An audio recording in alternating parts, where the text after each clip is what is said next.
Welcome to the Presilience podcast, episode 3, with Janine Mahoney. I'm your host, Joe Saunders.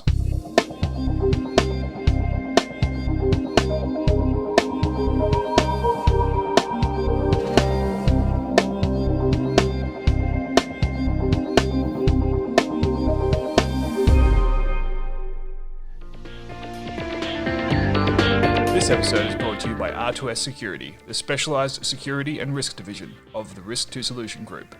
R2S Security has been delivering a wide range of security and risk-related solutions for over 15 years. R2S Security boasts a broad base of clients and has successfully delivered hundreds of audits and assessments on a diverse portfolio of assets, people and operations, along with training projects for all levels of government, as well as small, medium and large enterprise. If you have a security need, R2S Security have a solution.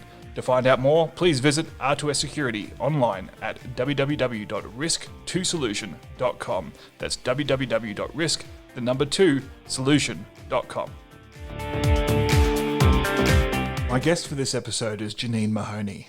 Janine has a long career in the family violence sector and has a proven record in the design and delivery of innovative solutions that have been recognised and awarded for their level of excellence. Janine is a thought leader with an unquestionable commitment to ensuring that people remain in the centre of strategy and innovation design. Janine was the founder and CEO of the Safe Futures Foundation, one of Victoria's largest and most innovative family violence services. She's also served for 6 years as the board chair of Domestic Violence Victoria. Given the horrific events in Brisbane last week, we felt it was important to interview Janine to give her insights into what can be done to address the scourge of family violence. This is an important topic, and I thank you for taking the time to listen. We would like to dedicate this episode to Hannah Clark and her children. All right, Janine, thanks for joining us on the Presilience podcast. It's great to finally sit down with you and have a chat. We've been meaning to do it for a while, and it's finally happening. Thanks so much, Joe, for having me. It's something I've been looking forward to and exploring some of the issues relating to family violence that you and I have talked about before.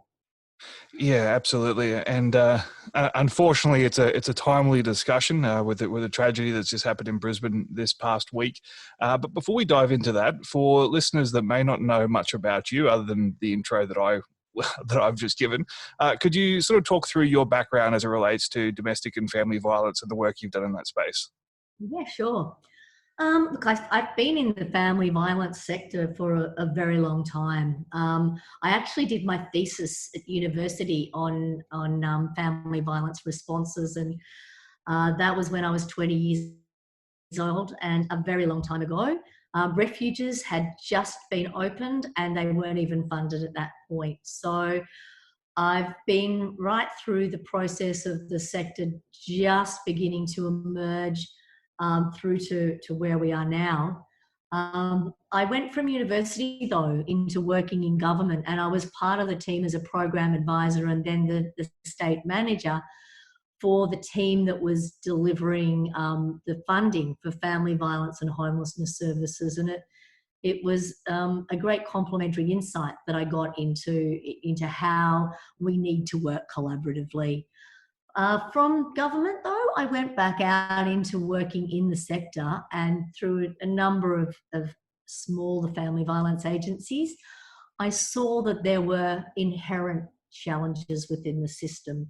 And I looked to, about 8 years ago, set up an organisation that could explore new ways of working and new ways of looking at how do we, protect women and children, build an inclusive community, and ultimately then ensure that their safety and wellbeing was a priority for the community. So I set up the Safe Futures Foundation, and through that was very fortunate to have an amazing team that enabled me to really look at different ways of delivering services.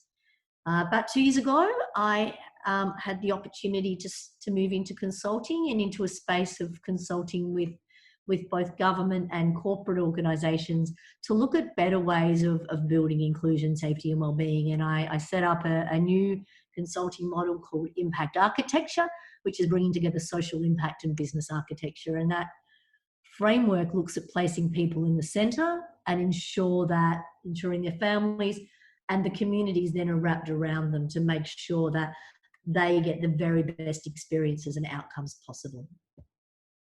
Right, it's a very concise summary of what has been a very impactful career that you've had. Look, let's jump on to the actual topic. Yeah, we've been meaning to do this for months, but as we mentioned, it's fairly topical given the tragedy that's just happened with Hannah Clark and her children being murdered in Brisbane this week in what certainly from all accounts appears to be a horrific case of domestic and family violence. And there's many people out there that are questioning what can we do, what needs to happen to prevent these sorts of issues from happening. And I'd just like to, I guess, open up the discussion for you as an expert. What are your initial thoughts? Like, what have we been crying out for? What do we need to do to prevent these sorts of issues from happening? I think, Joe, what I'd like to say first is some of the thoughts that have come to me over the last week as I've listened to what's been unfolding on the television and in the media. And the first thing clearly is like the heartfelt understanding that I have for Hannah's family and what they would be going through, the shock, the distress, and the total lack of disbelief that this could actually happen to someone they love. I've, it been through in my career, having to go through 7 murder trials, 5 women and 2 children. And I wasn't family. I was someone that knew these women. But the trauma that sits with not just the person living with the family violence and their children, but their broader circle of family and friends, it is just incredibly difficult. And then when that, total loss of life occurs, like has happened with Hannah and her children, it is just a complete sense of helplessness and what could I have done and what could we have done differently that sits. The second thing that has quite distressed me as I've been listening to the media is some of the commentary around, what we can do into the future. I don't believe that, it's necessary for me to comment on the existing solutions at the moment, but the future and some suggestions of screening all men leaving relationships, I can't comprehend how A, we could do that, or B, how we would actually manage a system like that. We cannot at the moment manage to share information between those tasked with a duty of care to protect the survivors that we know of right now. How on earth are we going to be able to provide an information sharing system or a response model that could deal with something like that? And are we then putting all men into a category of saying, well, we believe all men are potentially offenders? And I think that that's a very, very dangerous assumption for a community to make. So firstly, I would never endorse a solution like that. But we're also hearing lots more about how we need to educate people, children in schools and the community around, respect. And absolutely we do. And I would never say that that's not a good idea, but it's not going to stop what's happening at the moment, which is an incredible epidemic of violence. And with that violence sits in the background a huge amount of control and abuse that we really don't talk much about. We see in the media, it hits the front page when there's a serious assault or a death, but behind that is often months and years of controlling and abusive behaviours that the person has lived with, and that has done untold damage to that person's well-being. So I think we need to absolutely educate and talk about respect, but there's a much greater piece of education that we need to look at, and that is twofold. Education around how to keep people safe and how to ensure that they're aware and informed and can make educated decisions.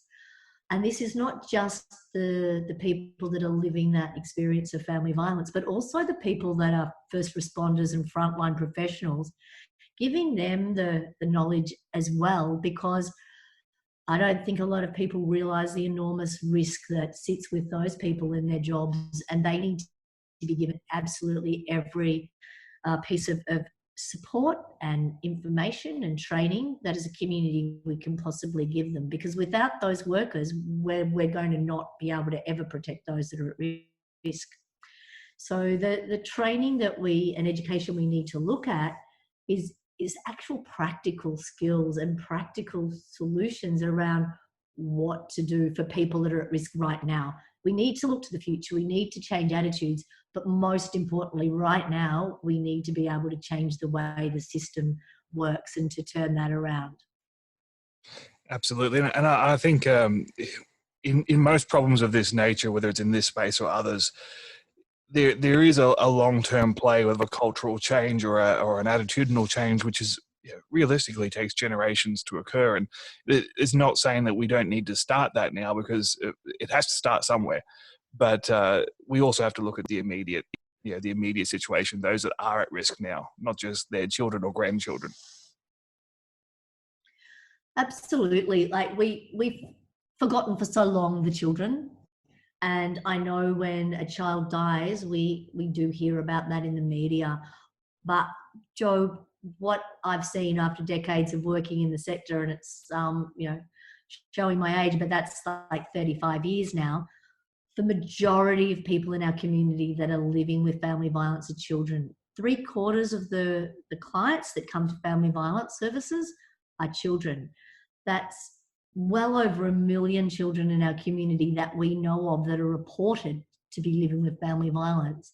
And we all know that there's a huge amount of people in the community that don't report or don't come forward. And those numbers of children living every day with that fear and the impact of that trauma is absolutely enormous. And we need to be starting to give children visibility and a voice so that they too can have an opportunity to be safe, but also to have the community understand that that experience of family violence very, very often triggers PTSD, and that trauma impact stays with people for life unless they're given an opportunity to recover. And a statistic that I was shocked with when I heard it, and it's become an area I've looked at quite closely, is that 90 to 95% of our prison populations, the common thread between them is not just crime. It's child abuse and family violence as young people or children. And they are traumatized. They are living with things such as depression and anxiety, addictions to substances. And in this scenario, most importantly, very often they're holding a significant amount of anger and rage that they absolutely do not understand. So if we can start to also look at identification of trauma at the earliest possible point and recovery, then that is going to be also giving us a step forward to changing this story. We don't just need to look, though, at the metropolitan communities. Like, this is an issue right across Australia, and another invisible group of people are often those that live in rural and remote communities. They're not only isolated because of the family violence, they are isolated because of distance and circumstance. We've also got members of our community that have barriers to accessing support, such as Aboriginal and Torres Strait Islander communities, those with a disability. The list goes on. We need to make sure that how we look at providing these responses offers accessibility across the board to anybody that needs it. And I think that that's where we really, really start needing to look at the technology opportunities.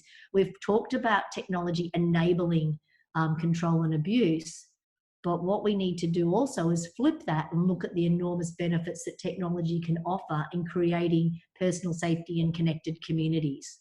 The opportunities provided by telehealth and remote witness can be expanded significantly to include a whole range of other online face-to-face supports for people that desperately need it. Actually, if you could just expand upon that a little bit, for those that may not be part of the sector or haven't had much interaction, they may not know what sort of technological solutions we're talking about. For your money, what are the ones that you think are really the future or provide the most upside in the next couple of years? Okay, well, there's options for technology in a range of spaces. What I just spoke about now with online, we can offer things such as online risk assessments and safety planning that then enable the communities that support people to share information. And I don't mean willy-nilly sharing of personal and private information, but as a community, we're governed by a duty of care. So anything that gets identified as around risk, we need to be able to permission that sharing between the people that need to know. I think, the Royal Commission into Family Violence in Victoria, the inquest into Luke Batty's death, the reports that have been presented to Parliament here in Queensland, all specifically talk about information sharing as being an absolute priority. And the only way that we can do that safely and securely with the permissions embedded that we require is through technology. I guess the other things that I've found personally in responses that I've developed and trialed is the use of safety and security technology. I set up with Victoria Police over a number of years, and we went into a great deal of depth around ensuring that we ticked all of the boxes, that this response would work for people that were experiencing violence, the frontline police officers, the districts and the command of police and family violence services. And what we did was look at how do we keep women and children safe in their own homes. The vast majority of people who leave relationships actually have a home, but it's not safe. And many of them are forced into homelessness, into motels, refuges, homelessness services. The pilot that we ran actually looked at keeping people in their homes. And over 3 years, we put 160 high to extreme risk families through that response. They were all referred by police as being at, risk every day. So these women were often calling police on a daily basis with breaches of intervention orders. The thing with it was, though, when you actually call police and they come to breach, most of the time the offender has left. They know that with the demand of police called out, every 2 minutes in Australia, there's no way police have got the resources ever to get to every family violence call in an immediacy. So offenders know that, and they come, they, put fear into the lives of their families, and then they leave. By the time police are there, the evidence is gone, and basically what remains is he said, she said to the court. And of course, without evidence, the courts are unable to actually take any further action. What we looked at was using technology as a deterrence. So firstly, police telling offenders that their former partner was in a program where if they breached, there would be admissible evidence and they would be taken to court, they would be prosecuted, and in all likelihood, it would be successful because the evidence would be high quality admissible evidence.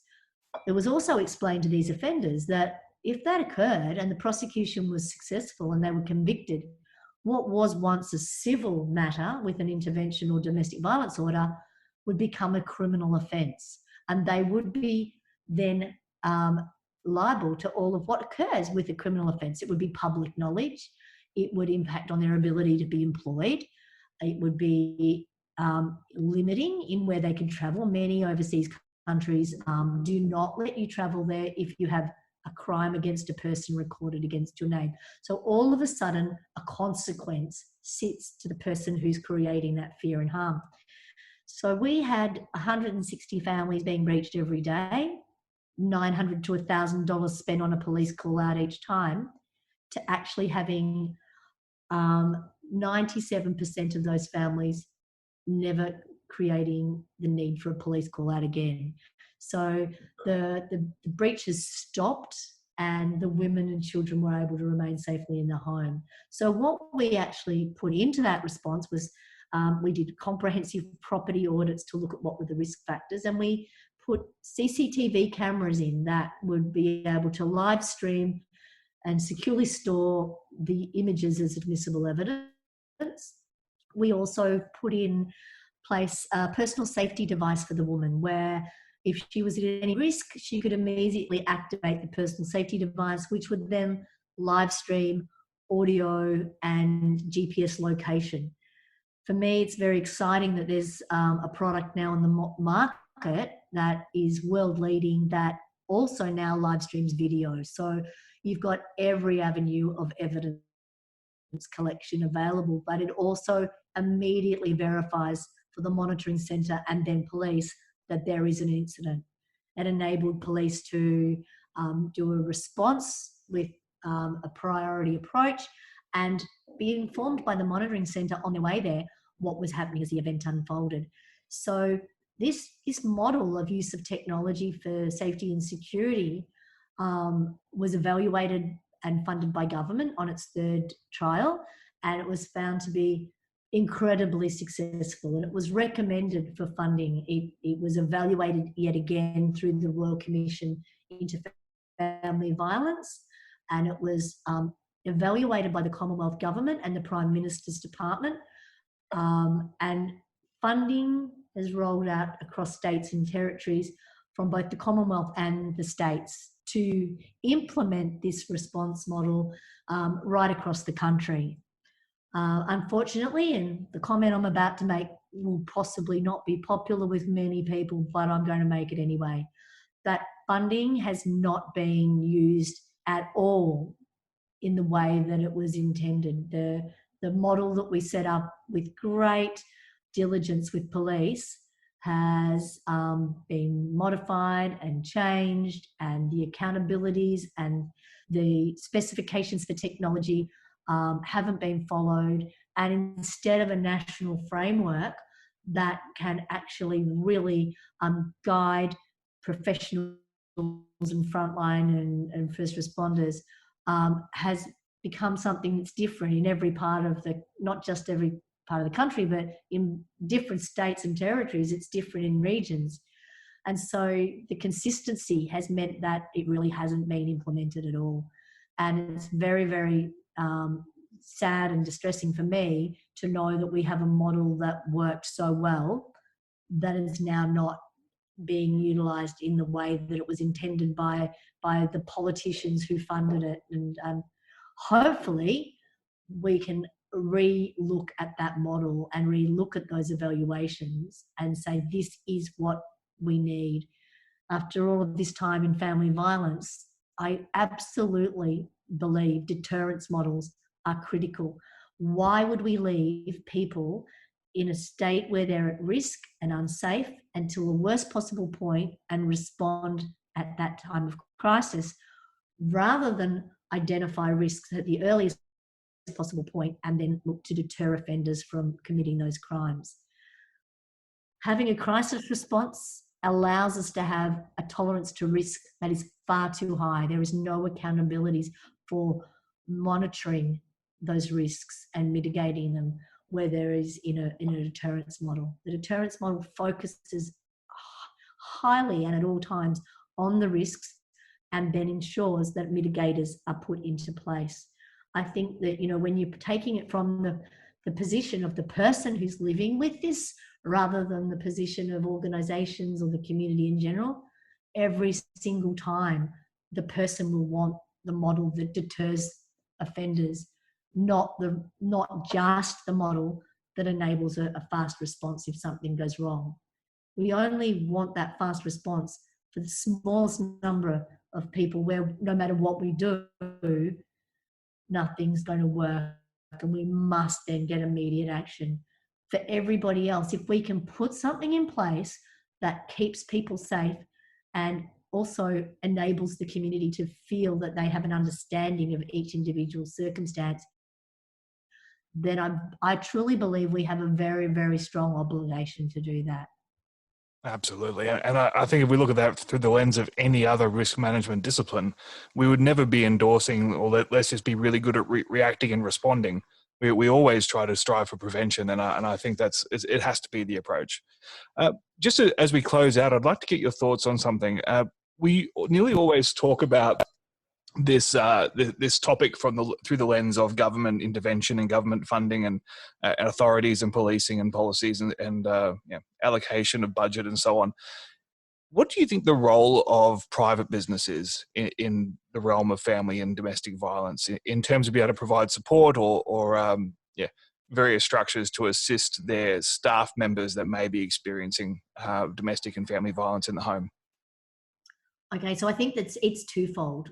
We have got a lot of people in the safety and security industry that are absolute experts. Their qualifications, their knowledge and their experience around risk and mitigation, as you just mentioned, is second to none in this country. We have got some of the world's best experts, and at the moment we're not utilising that knowledge. So I think there is an enormous opportunity for the bringing together of government, community and corporates to create shared value, to create solutions that not only are able to deliver social impact but economic impact as well. Like actually make sure that what we do is ensuring the very, very best outcomes for the people in our community that are at risk, but also ensuring that the money that as a community, as a government, we spend to ensure that that happens is well spent, that it's not going to I guess, responses being set up by people who don't have the level of expertise that the security and safety industry do, and thus, with no ill intent, are setting up models that maybe don't work. Just a side note on that though, there are, I think, people in the industry that may not truly understand family violence. And so the critical point is actually bringing together government with security industry experts who also have a deep understanding of the risks posed by those experiencing family violence. So that's one side of it. The other side is that we often categorize or label people who are experiencing family violence as potentially not being in the workforce. What I know is that enormous numbers of women work who live with this control, abuse and violence. In fact, studies have shown that it's around 70% of those women are in the workplace. So when you look at what is workplace law and the considerations of safety, health and wellbeing for employees, I truly believe that there is an absolute responsibility on the part of employers to ensure that their staff are protected. So we think that women are unsafe in the community or in their homes, but in fact, many, many women are targeted in the workplace. They are receiving the threatening, harassing calls at the workplace. Often their phones and the confidential information held on laptops is hacked into by the offenders. There's threats to harm both those women and their work colleagues. So the women are often forced into a position where they are taking sick leave. So as a consequence, profitability and productivity is reduced for the workplace. They're using up sick leave that they might need for other reasons for themselves and their kids. And the worst case scenario is that many, many women are then forced to leave their jobs because of the risks posed to themselves and their colleagues in the workplace. I think with some really simple, connected solutions, workplaces can make an enormous difference for these people that are vulnerable and at risk. But in doing so, the solutions they put in place will sit right across the workplace and offer enormous benefit to all employees around improving what are work-safe obligations. So really focused around ensuring the safety and health and well-being of all employees. So I think that if we look at the corporate world, they have so much opportunity to, put in place solutions that in so many ways will make the community a better and safer place for people to live and work. Absolutely. All right. Thank you very much, Janine. Really do appreciate it. It's been a great and very important episode, and I hope we get to do it again. My pleasure. Thank you so much for having me, and I'll look forward to chatting with you again soon. Thank you once again to Janine Mahoney for sharing with us her knowledge and perspective on this horrible topic of family violence. Now, in response to this tragedy that we referred to, as well as International Women's Day coming up next week, we have made the decision to make our general security and safety awareness training program available for free online. So if you head to www.r2s.academy and look up the GSAT course, General Security Safety Awareness Training course, delivered by our group CEO, Dr. Gav Schneider. That is available for free for the entire month of March. So if you are interested in participating in our award-winning GSAT course, it is free for all of March as a token of our support for the elimination of violence against all people. For any information on our services, including our violence management practice, please check out our website at www.risk2solution.com. risk2solution.com. Thank you. We'll talk to you again next time.